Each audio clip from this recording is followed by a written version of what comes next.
সুপ্রিয় শিক্ষার্থীরা, আজকের ক্লাসে তোমাদেরকে স্বাগত জানাচ্ছি।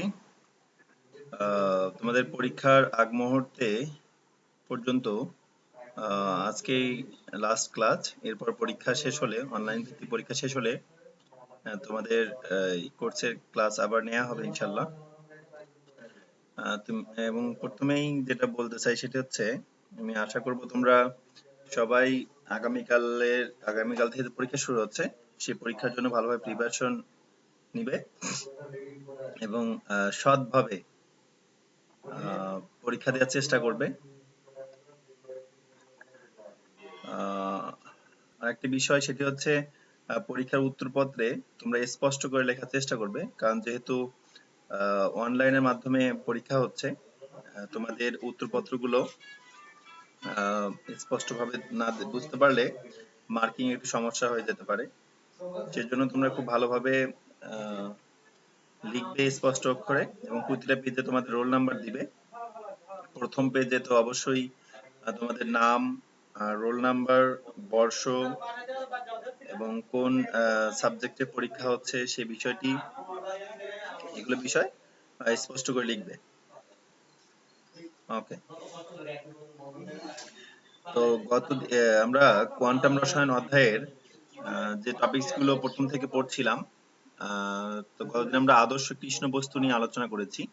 গতদিন আমি বলেছিলাম যে এই চ্যাপ্টারের কয়েকটি টপিকস আছে, যেমন আদর্শ কৃষ্ণ বস্তুর বিকিরণ, এরপর হচ্ছে আলোক তড়িৎ ক্রিয়া আইনস্টাইনের, এরপর হচ্ছে কম্পটন প্রভাব, এরপর কঠিন বস্তুর মোলার তাপদান ক্ষমতা। এইসব বিষয়গুলো তোমাদের প্রথমে সনাতন বলবিদ্যা অনুযায়ী আলোচনা করা আছে। তারপর সনাতন বলবিদ্যার ব্যর্থতা দেখানো হয়েছে। তারপর কোয়ান্টাম বলবিদ্যার আলোকে যে বিষয়টি সফলতার সাথে ব্যাখ্যা করা যায় সেটি তোমাদের আলোচনা আছে। ওকে, তো গতদিন আমরা যেহেতু আদর্শ কৃষ্ণ বস্তুর আলোচনা করেছি, আজকে আমাদের আলোচনা বিষয়বস্তু হচ্ছে আলোক তড়িৎ ক্রিয়া, ইংলিশে যেটাকে ফটো ইলেকট্রিক ইফেক্ট বলা হয়। তো এই আলোক তড়িৎ ক্রিয়া সম্পর্কে প্রথম ধারণা দেন বিজ্ঞানী আইনস্টাইন, এবং তিনি অনেক সফলভাবে আলোক তড়িৎ ক্রিয়া বিষয়টি ব্যাখ্যা করেছেন। এখানে দেখো দুটি অংশ আছে, আলোক এরপর তড়িৎ। তার মানে আলোর প্রবাহের ফলে বা আলোর মাধ্যমে বিদ্যুৎ উৎপন্ন করা। তাহলে আলোর মাধ্যমে বিদ্যুৎ উৎপন্ন করা কোন একটা ধাতুর পৃষ্ঠতলের উপর আলো ফেলে সেখান থেকে ইলেকট্রন নির্গত করে, আমরা জানি যে ধাতুর মধ্যে, অর্থাৎ কোন একটা ধাতব খণ্ডে ধাতব পরমাণুগুলো পরস্পরের মধ্যে কিন্তু ধাতব বন্ধন দ্বারা যুক্ত থাকে, এবং সেই ধাতব বন্ধনের উৎস কিন্তু, অর্থাৎ ধাতব বন্ধনটা আসলে গঠিত হয় ধাতব আয়ন, এবং সেই ধাতব আয়ন যে ইলেকট্রন দান করে সেই মুক্ত ইলেকট্রনের সঙ্গে সেই ধাতব আয়নের একটি বৈদ্যুতিক আকর্ষণ, এটি কিন্তু ধাতব বন্ধন। আমি যদি চিত্রের মাধ্যমে তোমাদের দেখাই তাহলে বিষয়টি এমন হবে, খেয়াল করো। আমরা যদি এরকম একটা ধাতব খণ্ড চিন্তা করি, সেই ধাতব খণ্ডে কিন্তু আসলে ধাতব পরমাণুগুলো, ধরো ধাতব পরমাণু যদি আমি সেই সোডিয়াম এম দ্বারা ডিনোট করি, তো ধাতুর বৈশিষ্ট্য তো হচ্ছে সাধারণত ইলেকট্রন ছেড়ে দেয়া, খুব সহজে তারা ইলেকট্রন ছেড়ে দিতে পারে। তাহলে কোনো একটা ধাতব পরমাণু যদি ইলেকট্রন ছেড়ে দেয় তাহলে সে ধনাত্মক আয়নে পরিণত হবে এবং মুক্ত ইলেকট্রনটি এভাবে থাকবে। আবার ধরো এরকম অসংখ্য ধাতব পরমাণু ইলেকট্রন ছেড়ে দিচ্ছে এবং তারা ধনাত্মক আয়নে পরিণত হচ্ছে বা ধাতব আয়নে পরিণত হচ্ছে। তাহলে এই যে ইলেকট্রনগুলো তারা ছেড়ে দিল, সেগুলো ধাতব খণ্ডের মধ্যে সঞ্চারণশীল থাকে, অর্থাৎ চলাচল করতে থাকে। তাহলে এই যে সঞ্চারণশীল ইলেকট্রন এবং এই যে ধাতব আয়ন, এদের মধ্যকার আকর্ষণটাই হচ্ছে ধাতব বন্ধনের উৎস। তাহলে আমরা বুঝতে পারলাম ধাতুর মধ্যে সঞ্চারণশীল ইলেকট্রন থাকে বা মুক্ত ইলেকট্রন থাকে, যে ইলেকট্রনগুলো খুব সহজেই নির্গত হতে পারে, বা যে ইলেকট্রনের প্রবাহের দ্বারাই ধাতু বিদ্যুৎ সুপরিবাহী, এটা বোঝা যায়। এরপর যেহেতু মুক্ত ইলেকট্রন আছে, তাহলে মুক্ত ইলেকট্রনের প্রবাহ দ্বারা তাপও পরিবহন করা যেতে পারে, সেই জন্য ধাতু কিন্তু তাপ সুপরিবাহী। ওকে, তো দেখো এরকম একটা ধাতব খণ্ড যদি আমরা চিন্তা করি, সেই ধাতব খণ্ডের মধ্যে কিভাবে আছে, ধাতব পরমাণুগুলো তারা ধাতব আয়ন হয়েছে, অর্থাৎ ইলেকট্রন দান করে দিয়েছে, ইলেকট্রন ছেড়ে দিয়েছে আর কি, ইলেকট্রন মুক্ত করেছে, তাহলে এরকম যেমন 4টি ধাতব পরমাণু ধাতব ইলেকট্রন ছেড়ে দিয়ে ধাতব আয়নে পরিণত হয়েছে এবং মুক্ত ইলেকট্রনগুলো এদের এই ধাতব খণ্ডের মধ্যে ভেসে বেড়াচ্ছে। এই যে মুক্ত ইলেকট্রনগুলো, এগুলো ভেসে বেড়াচ্ছে, সঞ্চরণশীল আছে। এখন একটা নির্দিষ্ট শক্তির আলো, যদি আমরা জানি যে আলো এক প্রকার শক্তি, তাহলে নির্দিষ্ট কম্পাঙ্কের বা নির্দিষ্ট শক্তির বা নির্দিষ্ট তরঙ্গদৈর্ঘ্যের আলো যদি ধাতব খণ্ডের উপর ফেলা হয়, তাহলে সেই আলোক শক্তির কিছু অংশ ধাতব খণ্ড থেকে ইলেকট্রনটাকে একটু মুক্ত করতে ব্যয় হবে। তাহলে কি জানলাম আমরা? এই ধাতব খণ্ডের উপর একটা নির্দিষ্ট শক্তির আলো ফেললে সেই আলোক শক্তির কিছু আলো বা কিছু শক্তি ধাতব খণ্ড হতে ইলেকট্রনটাকে মুক্ত করতে ব্যয় হবে। বাকি যদি শক্তি থাকে, অর্থাৎ যে পরিমাণ শক্তি আমি ফেললাম, মনে করো 20 কিলো জুল শক্তির কোনো আলো আমি 20 কিলো জুল শক্তির কোনো আলো আমি এই ধাতব খণ্ডের উপর ফেললাম, তাহলে সেই শক্তির কিছু অংশ, ধরো 10 কিলো জুল শক্তি যদি এই ধাতব খণ্ড হতে ইলেকট্রনটাকে মুক্ত করতে ব্যয় হয়, তাহলে বাকি থাকলো কি আর 10 কিলো জুল। সেই 10 কিলো জুল শক্তি দিয়ে ইলেকট্রন একটি নির্দিষ্ট গতিবেগে নির্গত হবে। এখন এই যে ইলেকট্রন নির্গত হচ্ছে, এই নির্গত ইলেকট্রনকে আমরা বলি আলোক ইলেকট্রন বা ফটো ইলেকট্রন। তাহলে আমরা জানি যে ইলেকট্রনের নির্গমনই হচ্ছে বিদ্যুৎ। তাহলে আমরা ধাতব খণ্ডের উপর আলো ফেলে সেখান থেকে ইলেকট্রন নির্গত করে সেই ইলেকট্রন দিয়ে যদি বিদ্যুৎ উৎপন্ন করি, তাহলে আমরা বিষয়টি দাঁড়াবে আলোক তড়িৎ, অর্থাৎ আলোর মাধ্যমে বিদ্যুৎ উৎপন্ন করা। তাহলে আলোক তড়িৎ ক্রিয়া হচ্ছে যে কোনো পরিষ্কার ধাতু তলে উপযুক্ত তরঙ্গ দৈর্ঘ্যের আলোক রশ্মি কিংবা কোনো তড়িৎ চুম্বকীয় তরঙ্গ আপতিত হওয়ার মাধ্যমে উক্ত ধাতু তল হতে ইলেকট্রন নির্গত হওয়ার ঘটনাকে আলোক তড়িৎ ক্রিয়া বলে। তাহলে কোন ধাতুর পৃষ্ঠতলের উপর আমরা উপযুক্ত তরঙ্গের, অর্থাৎ যে কোনো তরঙ্গ দৈর্ঘ্যে আলো ফেললেই সেখান থেকে ইলেকট্রন নির্গত হবে না। কারণ এমন যদি হয় যে এই ধাতব খণ্ড থেকে ইলেকট্রন সরাতে শক্তির প্রয়োজন মনে করো 10 কিলো জুল, কারণ আমি এমন শক্তি এমন আলোক শক্তি এখানে ফেললাম যার পরিমাণ 9 কিলো জুল, তাহলে কিন্তু আরো 1 কিলো জুল শক্তি লাগবে এখান থেকে ইলেকট্রন সরাতে। তাহলে আমাকে অবশ্যই ওই ধাতব খণ্ড থেকে ইলেকট্রন সরাতে যে শক্তি লাগবে তার চেয়ে বেশি শক্তির আলো কিন্তু আমাকে সে ধাতব খণ্ডের উপর ফেলতে হবে। ওকে, এই জন্য এখানে বলা হয়েছে উপযুক্ত তরঙ্গ দৈর্ঘ্য। তাহলে আমরা কি জানলাম? কোন ধাতুর পৃষ্ঠতলের উপর উপযুক্ত আলোর তরঙ্গ ফেললে সেখান থেকে ইলেকট্রন মুক্ত করে সেই নির্গত ইলেকট্রনের দ্বারা বিদ্যুৎ উৎপন্নকে আমরা বলবো আলোক তড়িৎ ক্রিয়া। এবং এই আলোক তড়িৎ ক্রিয়ায় যে ইলেকট্রন নির্গত হয় সেই ইলেকট্রনকে বলা হয় ফটো ইলেকট্রন, এবং যে বিদ্যুৎ উৎপন্ন হয় সেটাকে আমরা বলবো আলোক তড়িৎ প্রবাহ, এবং এই ঘটনাটাকে বলবো আলোক তড়িৎ ক্রিয়া। ধাতু বলতে আমরা যেগুলো চিনি সেগুলো হচ্ছে sodium, potassium, caesium, lithium, rubidium. তো এইসব ধাতুর কিন্তু ধাতব বন্ধনগুলো ভিন্ন, ধাতব বন্ধন শক্তি, যেমন সোডিয়ামের চেয়ে পটাশিয়ামের ধাতব বন্ধন শক্তি একটু কম, সিজিয়ামের আরো কম, লিথিয়ামের আরো কম। তাহলে স্বাভাবিকভাবেই কোনো একটা যে ধাতুর এই ইলেকট্রনকে আকর্ষণ করার ক্ষমতাটা বেশি, সেই ধাতু থেকে কিন্তু ইলেকট্রনকে সরানো কঠিন হবে, অর্থাৎ সেক্ষেত্রে কিন্তু বেশি শক্তির আলো ফেলতে হবে। তাহলে আমরা যে বিষয়টি জানলাম সেটি হচ্ছে এক এক ধাতুর ক্ষেত্রে তাদের ধাতব খণ্ড হতে ইলেকট্রন সরানোর জন্য এক এক পরিমাণ শক্তি লাগে। ওকে, এরপর আসা যাক আলোক তড়িৎ ক্রিয়ার বৈশিষ্ট্য সমূহ। প্রথম বৈশিষ্ট্যটি কি? যে আলোক তড়িৎ ক্রিয়ার প্রবাহ মাত্রা, অর্থাৎ আলোক তড়িৎ ক্রিয়ায় যে বিদ্যুৎ উৎপন্ন হবে সেই বিদ্যুৎ আপাতিত আলোর তীব্রতার সমানুপাতিক, অর্থাৎ কি পরিমাণ শক্তির বা কি পরিমাণ তীব্রতার আলো ফেলা হচ্ছে তার উপর তড়িৎ প্রবাহটি নির্ভর করবে, অর্থাৎ কি পরিমাণ তড়িৎ উৎপন্ন হবে। ওকে, এরপর কি? যে আলোক ইলেকট্রনগুলোর শক্তি আপতিত রশ্মির তীব্রতার উপর নির্ভরশীল নয়, কিন্তু আপতিত ফ্রিকোয়েন্সি সমানুপাতিক। আমরা জানি কম্পাঙ্কর ইংলিশ টার্ম হচ্ছে ফ্রিকোয়েন্সি। তো আমরা প্লাঙ্কের যে সমীকরণটি জানি যে কম্পাঙ্কের সঙ্গে শক্তি সম্পর্ক হচ্ছে সমানুপাতিক, তার মানে যে আলোর কম্পাঙ্ক বেশি সে আলোর শক্তিও বেশি। তীব্রতা বলতে কিন্তু বোঝানো হচ্ছে উজ্জ্বলতা বিষয়টি, যে কতটুকু পরিমাণ উজ্জ্বল বা কতটুকু পরিমাণ অনুজ্জ্বল। তাহলে যে আলোর কম্পাঙ্ক বেশি সে আলোর শক্তি বেশি এবং সে আলো দিয়ে বেশি পরিমাণ ইলেকট্রন নির্গমন করা যাবে। কিন্তু কোন একটা উজ্জ্বল আলো বা অনুজ্জ্বল আলো সেটির উপর কিন্তু আলোক ইলেকট্রন নির্ভরশীল নয়। ওকে, এরপর যেটি আছে বৈশিষ্ট্য, সেটা হচ্ছে প্রতি ধাতুর জন্য একটি ন্যূনতম ফ্রিকোয়েন্সি আছে, যে ফ্রিকোয়েন্সিতে বা কম্পাঙ্কে বা তার চেয়ে নিচের কোনো ফ্রিকোয়েন্সিতে ওই ধাতু হতে কোনো ইলেকট্রন নির্গত হয় না। এই ফ্রিকোয়েন্সিকে ওই ধাতুর সূচন ফ্রিকোয়েন্সি বলে। বিষয়টি কেমন? মনে করো একটা ধাতব খণ্ড আছে, একটা ধাতব খণ্ড, এই ধাতব খণ্ডে মুক্ত ইলেকট্রন আছে এবং সেখানে ধাতব আয়ন আছে। তো এই ধাতব খণ্ড থেকে ইলেকট্রন সরাতে যদি ন্যূনতম যে শক্তির ইলেকট্রন লাগবে, ন্যূনতম যে শক্তির আলো লাগবে, সেই শক্তি যদি বা সেই কম্পাঙ্ক যদি মনে করো 10 হার্জ হয়, তার মানে 10 হার্জের কম্পাঙ্কের আলো ফেললে এখান থেকে ইলেকট্রন নির্গমন করা যাবে সর্বনিম্ন 10 হার্জ। তাহলে এর চেয়ে যদি বেশি কম্পাঙ্কের যদি আমরা আলো ফেলি, তাহলে কিন্তু ইলেকট্রন ধাতব বন্ধন থেকে মুক্ত হয়ে নির্গত হয়ে যাবে, এভাবে নির্গত হবে। তার মানে সর্বনিম্ন এই কম্পাঙ্কের আলো ফেললে এখান থেকে ইলেকট্রন নির্গত হবে, এর চেয়ে কম কম্পাঙ্কের আলো ফেললে কিন্তু এখান থেকে ইলেকট্রন নির্গত হবে না।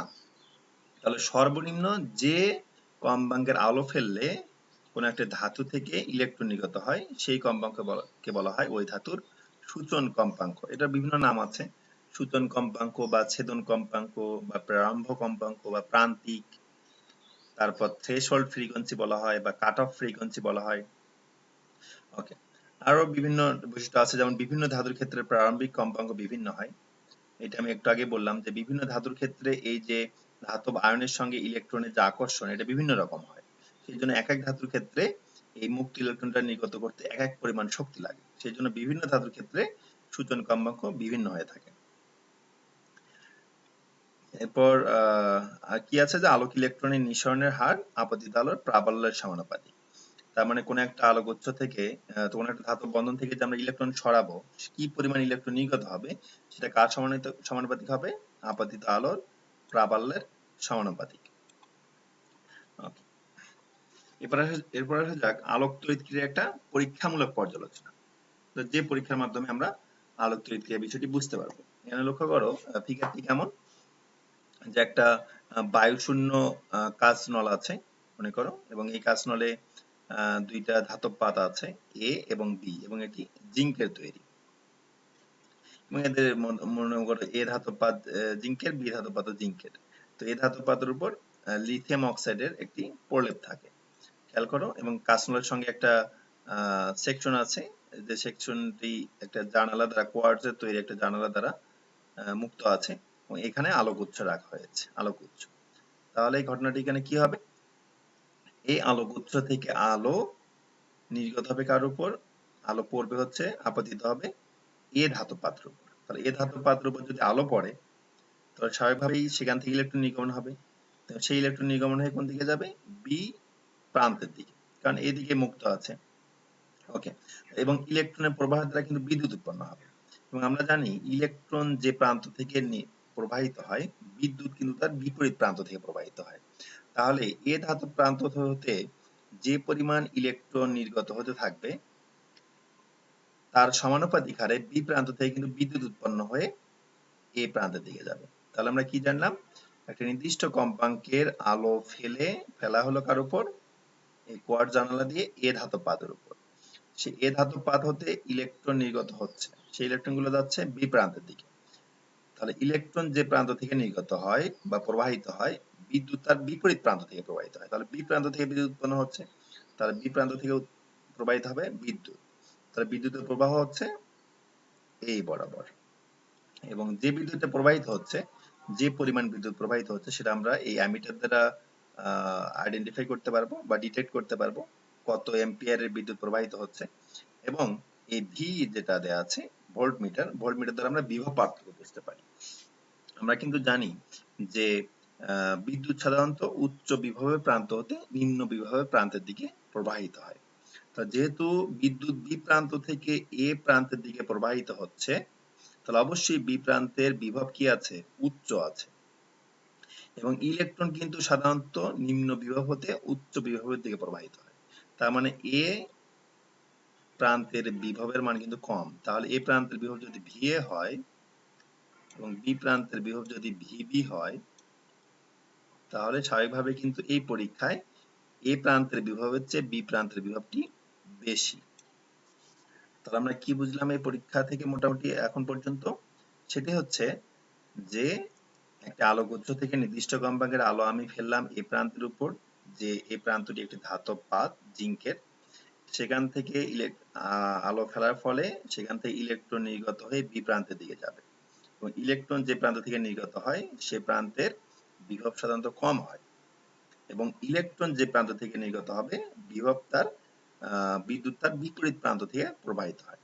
তাহলে এ প্রান্ত থেকে বি প্রান্তের দিকে ইলেকট্রন প্রবাহিত হচ্ছে এবং বিদ্যুৎ প্রবাহিত হবে বি প্রান্ত হতে এ প্রান্তের দিকে, এই বরাবর। ওকে, এখন যেহেতু বি প্রান্ত হতে এ প্রান্তের দিকে বিদ্যুৎ প্রবাহিত হচ্ছে, সুতরাং বি প্রান্তের বিভবের মান কিন্তু উচ্চ।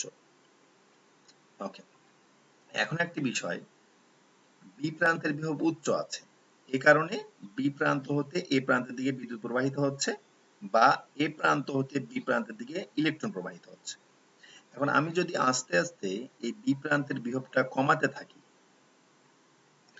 বি প্রান্তের বিভবের মান যদি আমি আস্তে আস্তে কমাতে থাকি, কমে মনে করে এমন হলো যে ভি এর মানটা ভিবি অপেক্ষা বড় হলো, অর্থাৎ বি প্রান্তের বিভব আমি আস্তে আস্তে কমাচ্ছি, কমে এমন পর্যায়ে গেল যে বি প্রান্তের বিভবের মানটি এ প্রান্তের বিভব অপেক্ষা কম হয়ে গেল, তাহলে কিন্তু আর বিদ্যুৎ প্রবাহিত হবে না। বিদ্যুৎ প্রবাহিত হবে না, তার অর্থে ইলেকট্রন আর প্রবাহিত হবে না। তাহলে সর্বনিম্ন যে বিভবে বি প্রান্তকে রাখলে, সর্বনিম্ন যে বিভবে বি প্রান্তকে রাখলে বিদ্যুৎ প্রবাহ বন্ধ হয়ে যায়, সেই বিভবকে বলা হয় নিবৃত্তি বিভব। দেখো এখানে কি উল্লেখ করা আছে যে আলোক ইলেকট্রন প্রবাহ হ্রাস এবং এই প্রবাহ মাত্রা নির্দিষ্টভাবে শূন্য হয়ে যায়। তার মানে যখন দেখো এখানে খেয়াল করো কথাটা কি লেখা আছে যে যদি বিভব পার্থক্য বিপরীত মানে পরিবর্তন করা হয়, তাহলে মন্দন গতি সম্পন্ন পটেনশিয়াল বিভব পার্থক্যের জন্য প্রান্ত বি দ্বারা ফটো ইলেকট্রন পাত এর দ্বারা দিকে বিকশিত হয়। তার মানে বি প্রান্তের বিভবের মান পরিবর্তন করতে থাকলে, অর্থাৎ কমাতে থাকলে একটা সময় এমন হবে যে বিদ্যুৎ প্রবাহ বন্ধ হয়ে যাবে, কারণ যে প্রান্ত হতে বিদ্যুৎ প্রবাহিত হচ্ছিল সেই প্রান্তের বিভবটা কমানো হচ্ছে। তাহলে কমিয়ে একটা সময় এমন করা যদি হয় যে তার বিভব এর মান অপর প্রান্ত অপেক্ষা একেবারে কমে গিয়েছে, তাহলে সেখান থেকে কিন্তু আর বিদ্যুৎ প্রবাহিত হবে না, ফলে ইলেকট্রন আর প্রবাহিত হবে না, এবং সেই বিভবকে আমরা বলবো স্টপিং বিভব বা নিবৃত্তি বিভব। ওকে, এবার আসা যাক অ্যাম্পিয়ার ভোল্ট বৈশিষ্ট্য লেখ ও নিবৃত্তি বিভব। দেখো এখানে নিবৃত্তি বিভব হচ্ছে ভি নট, ভি নট দ্বারা নিবৃত্তি বিভব প্রকাশ করা হয়। তো একটা কোন একটা ধাতব পৃষ্ঠে যদি আমরা এক বর্ণে আলো ফেলি এক নির্দিষ্ট তরঙ্গ দৈর্ঘ্যের, তাহলে অ্যানোড ক্যাথোড বিভব পার্থক্য ভি এর সাথে আলোকের প্রবাহ মাত্রা আই এর নির্ভরতা নিম্নে। তার মানে এক্স অক্ষ বরাবর আমরা বসিয়েছি কি বিভব পার্থক্য, ওয়াই অক্ষ বরাবর বসিয়েছি কি সম্পৃক্ত প্রবাহ। খেয়াল করো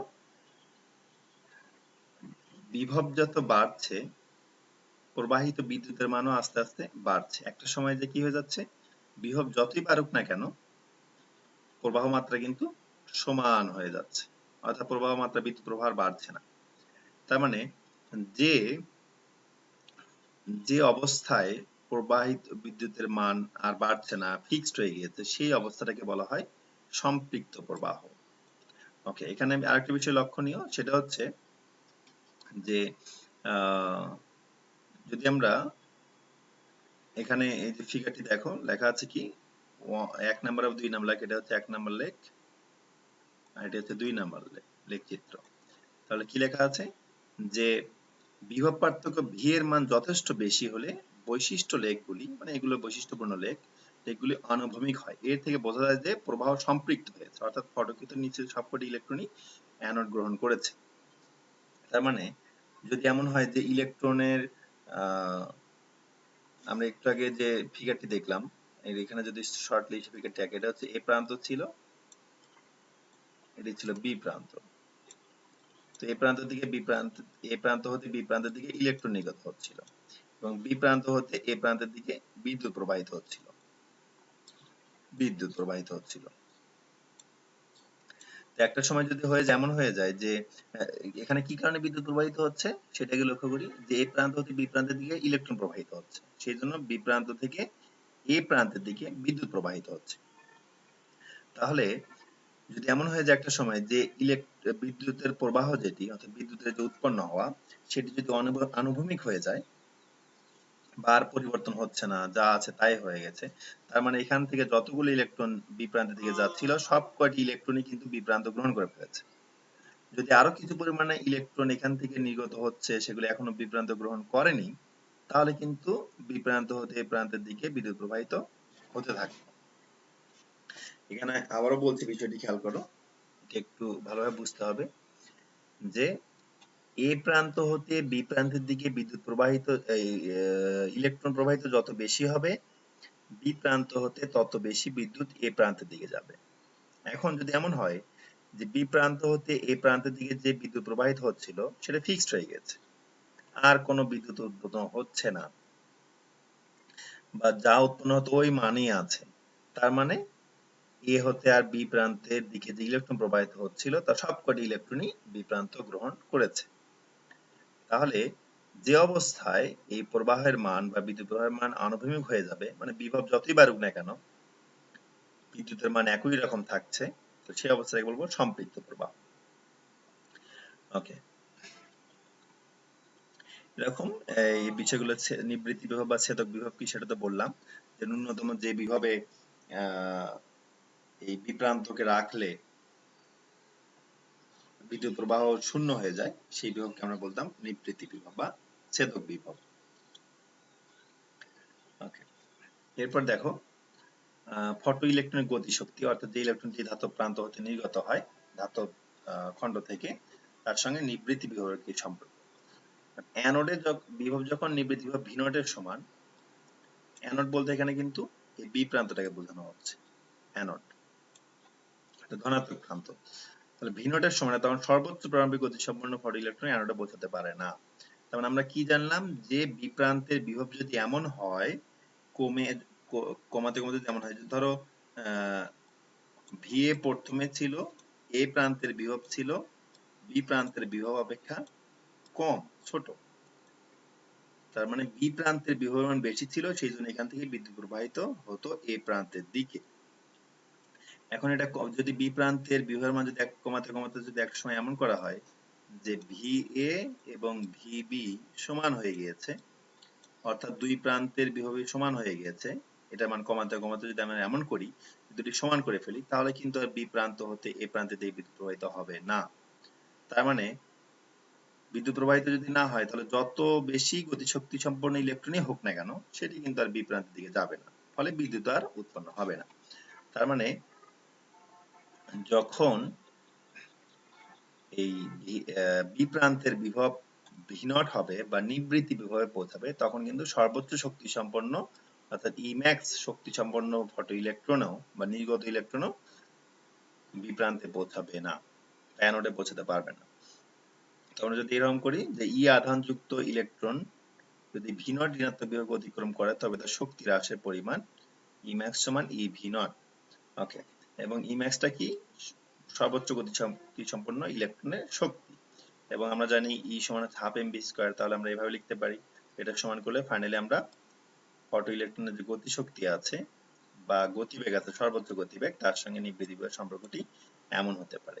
তো এই সূত্র রিলেটেড কিন্তু গাণিতিক সমস্যা আছে, সেই গাণিতিক সমস্যা কিন্তু আমাদের সলভ করতে হবে। ওকে,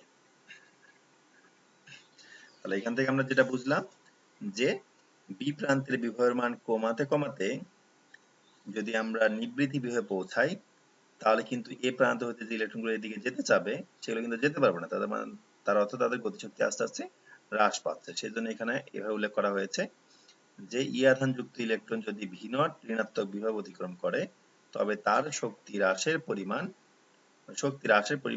নিবৃত্তি বিভবের সমান হবে।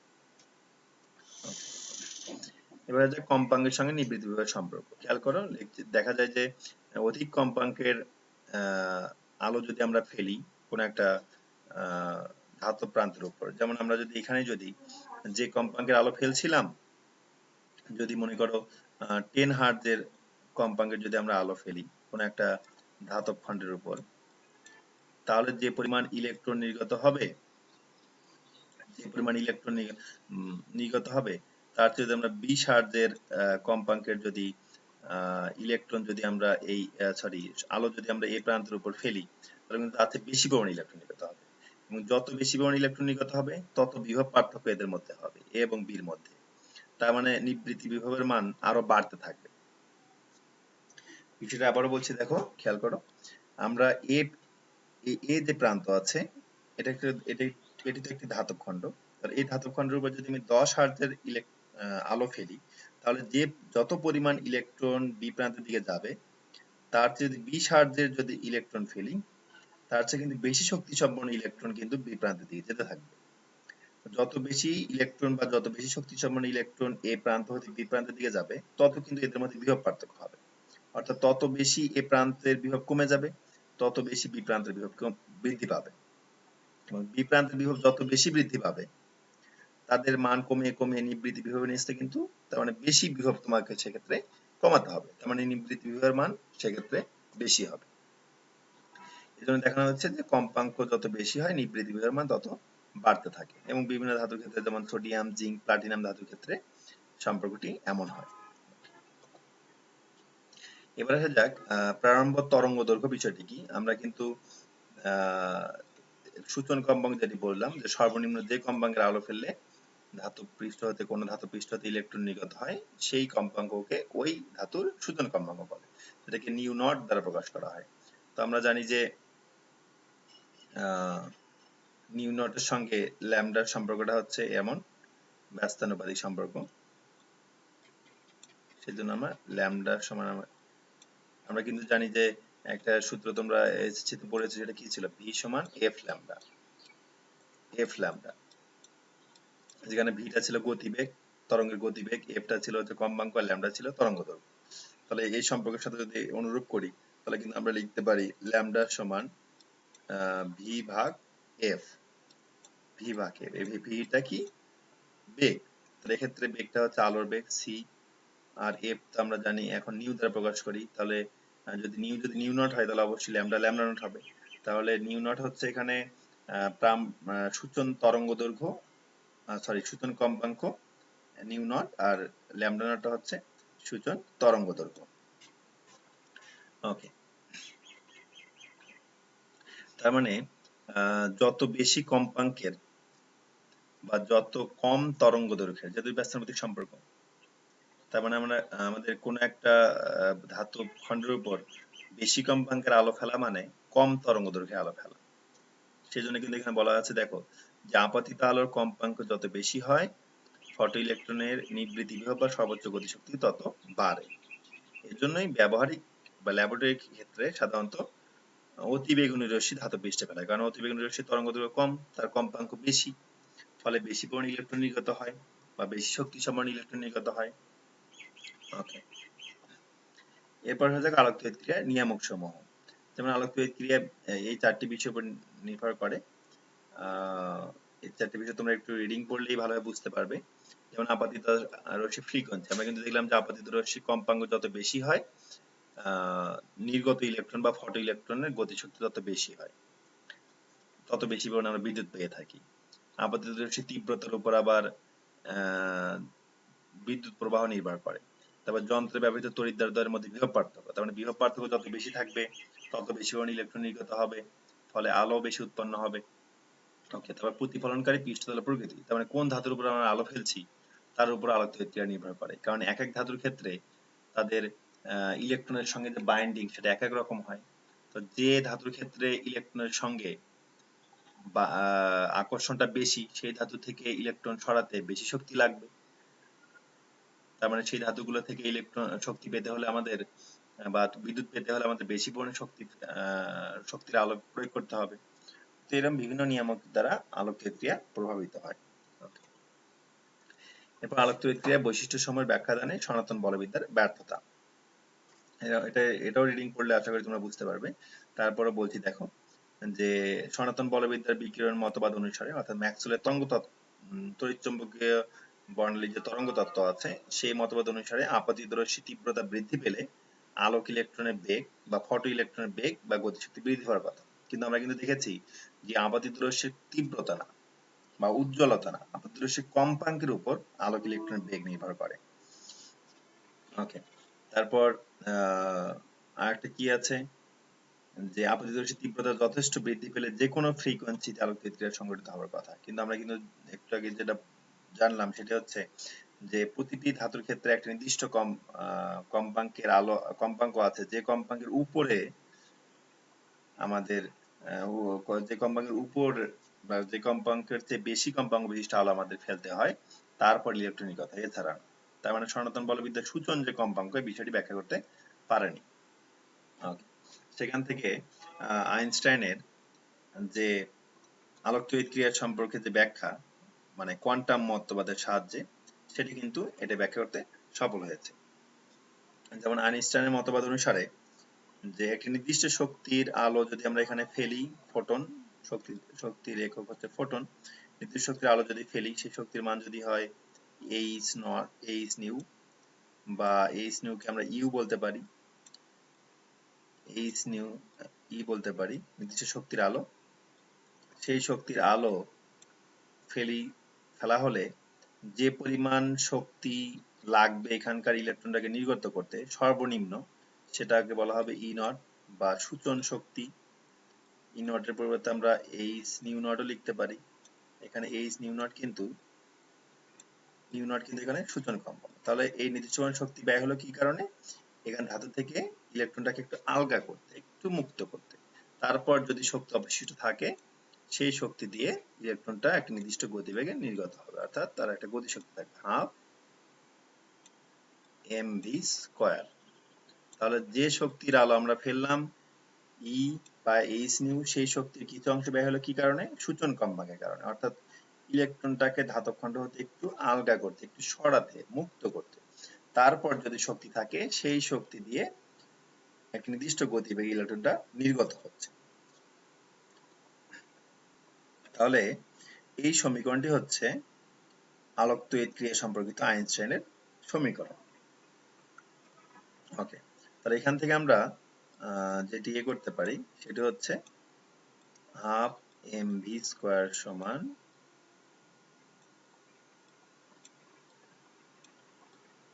হাফ এমভি স্কয়ার সমান এইচ নিউ নটটা যদি বাম পাশে চলে আসে, তাহলে সমীকরণটা হবে H new minus H new not. এখানে যদি আমরা এইচটা কমন নেই, তাহলে সমীকরণে দাঁড়াবে নিউ মাইনাস